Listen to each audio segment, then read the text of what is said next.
तो finally it is a good news to all the central government employees. Department of expenditure जो कि ministry of finance के under काम करता है, अंडर गवर्नमेंट ऑफ इंडिया, वहाँ से डीए यानी महंगाई भत्ता, डियरनेस अलाउंस, उसे बढ़ाकर जो कि पहले 46% था अब 50% कर दिया है।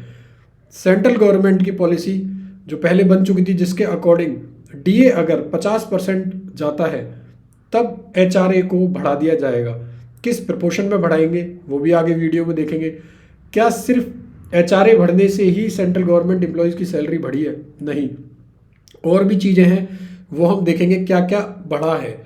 आपके सारे के सारे बेनिफिट जो आपको मिलेंगे इस डीए के बढ़ने से, जैसे चिल्ड्रन एजुकेशन अलाउंस हो गया, स्पेशल सिक्योरिटी अलाउंसेस हो गए, ठीक है, ऐसे बहुत सारे brief case allowance, uniform allowance, बहुत सारे अलाउंसेस इस डीए के बढ़ने के बाद, डियरनेस अलाउंस के बढ़ने के बाद जो है रिवाइज हो जाएंगे। और क्या हो जाएंगे वो आज इस वीडियो में देखते हैं। My name is Hemant and मैं हूँ आज आपका होस्ट। तो एक एक करके हम सारी चीज़ें समझेंगे, ठीक है। तो लेट्स बिगिन द वीडियो। और ये आप अपनी स्क्रीन पर अभी देख रहे हो, ये है जो कैबिनेट ने अप्रूव किया था, ठीक है, जो कि 4% बढ़ा दिया गया। इससे लगभग 50 लाख एम्प्लॉयज़ जो हैं और 68 लाख पेंशनर्स उनको बेनिफिट होगा। आगे चलते हैं। तो एक्सपेक्टेड सैलरी क्या होगी जो फ्रेश गवर्नमेंट एम्प्लॉयज़ लगेंगे अब एक्स सिटी के अंदर। मैं सिटी वाइज भी पूरा आपको इस वीडियो के बाद शेयर कर दूंगा कैसे आपको इसको एक्सेस करना है कि आपकी जो है सिटी में कितनी सैलरी बनेगी। ये बात है विद इफेक्ट फ्रॉम 1/1/2024 यानी 1 जनवरी 2024 से जो आपको एमोलूमेंट्स और डिडक्शंस रहेंगी। इसके बाद आपकी ग्रॉस और नेट सैलरी क्या बनेगी। तो अगर आपकी ग्रेड पे, ग्रेड वाइज चलते हैं, अगर आपकी ग्रेड पे 4800 ग्रेड पे है, मैं बात कर रहा हूँ अभी एसएससी से रिलेटेड एग्जाम्स की या और भी सेंट्रल गवर्नमेंट के जो एग्जाम्स होते हैं जहाँ 4800 ग्रेड पे तक का जो है रिक्रूटमेंट होता है। बेसिक होती है स्टार्टिंग 47,600, डीए इसका हाफ आपको मिल जाएगा, प्लस एचआरए अब 30% हो जाएगा। और ट्रेवलिंग अलाउंस, ये ट्रेवलिंग अलाउंस में TA plus DA on TA रहता है, यानी ट्रेवलिंग अलाउंस के साथ साथ इसके ऊपर भी महंगाई भत्ता लगता है। तो ये 5400 अलग अलग लेवल वाइज डिस्ट्रीब्यूटेड रहता है, मैं आपको अभी दिखाऊंगा।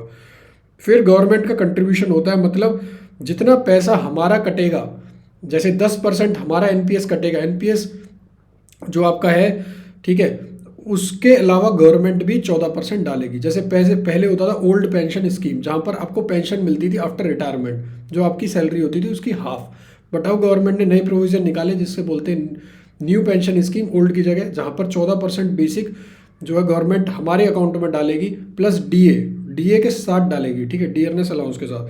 तो अगर आप देखोगे गवर्नमेंट में, गवर्नमेंट जॉब में डबल ए जो एसएससी के थ्रू आते हैं या फिर और कोई सेंट्रल गवर्नमेंट एम्प्लॉय जो 4800 ग्रेड में, उनकी सैलरी 1 लाख प्लस हो जाएगी, 1 लाख प्लस ग्रॉस सैलरी हो जाएगी उनकी। यस, आपने सही सुना। इन हैंड उनकी सैलरी जो नेट सैलरी आएगी 83,000 आएगी, और इससे भी कम आएगी, इनकम टैक्स भी कटेगा। तो लगभग आप देखोगे इस सैलरी पर 9,60,000 भी अगर मैं मानता हूँ इसको, अगर 12 लाख के हिसाब से देखते हैं तो बहुत ज़्यादा इनकम टैक्स कट जाएगा। तब ये सैलरी लगभग आपकी 76,000 इन हैंड रह जाएगी अगर किसी स्कीम में आप इन्वेस्ट नहीं करते हो। इन्वेस्टमेंट के बारे में मैं आगे बता दूंगा नेक्स्ट वीडियो में।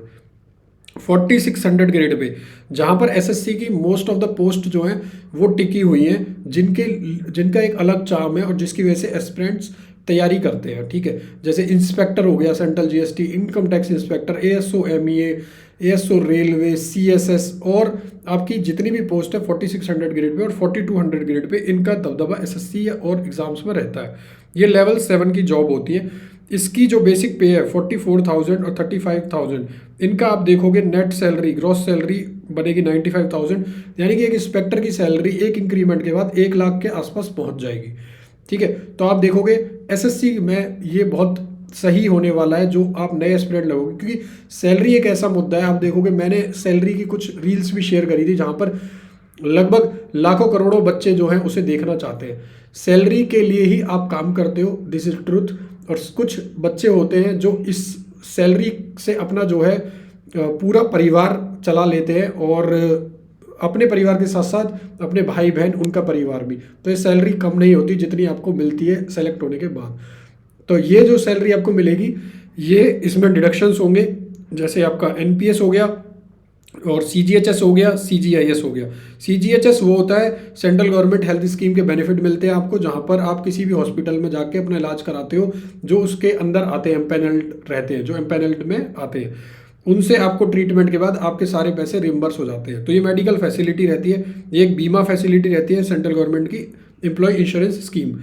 तो ये 60 रुपये कटती है आपकी। ये हमारा जो कटता है सरकार, ये भी हमारा ही है, इसके अलावा सरकार डालती है, दोनों को ही डिडक्शन में काउंट किया जाता है।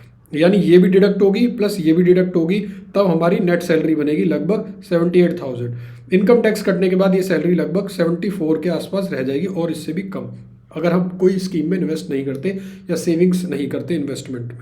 ठीक है, अब आपका ऐसी ही सैलरी बनेगी 4200 ग्रेड पे, यानी डिविजनल अकाउंटेंट, और भी ऐसी बहुत सारी पोस्ट जो एसएससी के अंदर आती है या और एग्जाम्स में आती है, वहाँ पर आपकी 63,000 बनेगी। फिर आपकी ऑडिटर वगैरह की पोस्ट पर 2800 ग्रेड पे पर 53,000। फिर आपकी टैक्स असिस्टेंट वाली पोस्ट पर 47,000। ये एक्स सिटी की मैं बात कर रहा हूँ, सिटी वाइज क्या रहता है वो भी दिखाऊंगा मैं। फिर 34,000 आपकी लेवल 2 पर, जहाँ पर आपके LDC लगते हैं। फिर MTS पर 31,000। तो ये था पूरा का पूरा आपका बेसिक सैलरी स्ट्रक्चर, ये आप समझ गए होंगे। इसके बाद मैं अलाउंसेस की बात करूँगा। इसके बाद आपको देखेंगे कि जो हम बात करने वाले हैं किस किस चीज़ की, ये हम फुल डिटेल में बात करेंगे। डियरनेस अलाउंस पर अभी HRA TA सब बढ़ गए हैं, ऑल अलाउंसेस जितने भी, वो भी ग्रॉस सैलरी 1 लाख हो चुकी है। ठीक है, इसकी जो आपकी सिटीज़ है उनका क्लासिफिकेशन होता है, जिसके हिसाब से वो सिटीज़ को XYZ में डाला जाता है। जैसे हमारा ये जो सेंट्रल गवर्नमेंट का नोटिस था, OM था, इसके हिसाब से मैं बता रहा हूँ, ये रिवाइज होगा आपका जब आपकी पॉपुलेशन का सेंसस दोबारा बदलेगा। ठीक है, तो ये पहले के हिसाब से एक्स सिटी के हिसाब से 50 लाख अगर किसी सिटी में पॉपुलेशन क्राइटेरिया है तो 24%, तो अब ये बढ़ के 30% हो गया है धीरे धीरे HRA। ठीक है, 9, 18, 27 हुआ था जब DA 25% था, 50 पे होने पे ये 10, 20, 30% हो गया। यहाँ देखो आपका लिखा भी हुआ है कि HRA रिवाइज हो जाएगा 9, 18, 17, जब DA 25% क्रॉस करेगा, और फिर हो जाएगा 50%। इसलिए अब आपका 10, 20, 30 हो गया है। 5 लाख या उससे 50 लाख के बीच में जब पॉपुलेशन रहती है उस सिटी की, तब वो वाई सिटी में आता है। 5 लाख से नीचे पर जेड सिटी में। हालांकि आप देखोगे कि अब सिटीज़ की जो डेमोग्राफी बदल चुकी है, फिर भी ये ओल्ड वाला चला आ रहा है, बट जो लेटेस्ट सेंसर रिपोर्ट आएगी उसके बाद ये भी चेंज हो जाएगा आपका। और जो ज़्यादातर हमारी जेड सिटीज़ हैं वो वाई सिटी में आ जाएंगी, क्योंकि अब कोई जेड सिटी ऐसी नहीं बची जहाँ 5 लाख से कम हो। बहुत ही कम रिमोट एरियाज जहाँ सेंट्रल गवर्नमेंट के ऑफिस नहीं है, मैं उनकी बात कर रहा हूँ। सेंट्रल गवर्नमेंट के ऑफिस ज़्यादातर वाई सिटीज़ में है, जेड में भी है, बट जेड अब वो रही नहीं है। ठीक है, आगे चलते हैं। इसके बाद हम देखेंगे कि आपके मन में एक क्वेश्चन और आता है कि बहुत सारे एस्पिरेंट क्या होते हैं, जैसे मुंबई, दिल्ली, ऐसे बड़े शहरों में एक जो है एम्प्लॉय क्वार्टर लेता है, उसके साथ बाकी रहते हैं, तो क्या सबका HRA कटेगा? अगर वो बता देते हैं, ऐसा नहीं है। साफ साफ पॉलिसी में भी लिखा है, पढ़ोगे, गवर्नमेंट सर्वेंट जो भी है, एक अगर हाउस में रह रहा है, ठीक है, जो HRA है, अगर वो शेयर करता है गवर्नमेंट अकोमोडेशन किसी और सर्वेंट को अलॉट हो रखा है, तो उसका जो है HRA नहीं कटेगा। ठीक है, they pay subject to the condition they pay rent और कंट्रीब्यूट टुवर्ड रेंट और house of the product but without reference to the amount actually paid और कंट्रीब्यूटेड। ठीक है, इन 5.1 को छोड़कर 5.1 में यही है कि आपकी वाइफ के नाम पर अलॉटेड है तो आप रह रहे हैं, तो वो इस कंडीशन में नहीं आएगा, या आपके स्पाउस में। ठीक है, हस्बैंड के नाम पर है, हस्बैंड, वाइफ, चिल्ड्रन अगर कहीं पर भी है, किसी भी क्वार्टर में रह रहे हैं, ठीक है, share accommodation allotted to another HRA, उन पर एक को ही HRA मिलेगा, बाकी नहीं मिलेगा। ठीक है, अब आगे चलते हैं। ठीक है, अब हम एक एक करके सारे अलाउंसेस को देखेंगे। वीडियो ज़्यादा लंबी नहीं रहेगी, डोंट वरी, पूरी वीडियो देखना। जो तैयारी कर रहे हैं बच्चे उनको बता देता हूँ कि अभी आज लास्ट डेट है। टेक्स्ट बुक एक मॉक टेस्ट प्लेटफॉर्म है, जब आप एग्जाम की तैयारी करते हो तो यहाँ से एक मॉक टेस्ट दे सकते हो आप किसी भी कॉम्पिटिटिव एग्जाम के लिए। ठीक है, चाहे वो SSC का हो, रेलवे का हो, हर फील्ड के एग्जाम आप दे सकते हो। यहाँ पर क्या होता है कि आपको सेम एग्जाम पैटर्न दिखता है जैसा एक्चुअल एग्जाम में आता है, तो वही क्वेश्चंस उसी पैटर्न में आपको दिखते हैं, और उतने तो नहीं, उससे कम बच्चे उस मॉक टेस्ट प्लेटफॉर्म पर कॉम्पीट करते हैं। आपका स्कोर आता है, परसेंटाइल चेक करते हो, उसके हिसाब से फिर आपकी रैंक बनती है, तो आपको एक आइडिया लग जाता है कि आप एक्चुअल एग्जाम में कैसा परफॉर्म करोगे। तो उसका साल भर का पास जो है अभी 200 रुपये में मिल रहा है महाशिवरात्रि के ऑफर की वजह से, और ईयरली 307 का। ठीक है, 12% का एक्चुअल डिस्काउंट आपको मिल जाएगा। सिलेक्शन होने पर फुल रिफंड भी है, ऐसी इनकी प्रोविजंस है। तो आज लास्ट डेट है, इसका लिंक भी डिस्क्रिप्शन में आपको मिल जाएगा।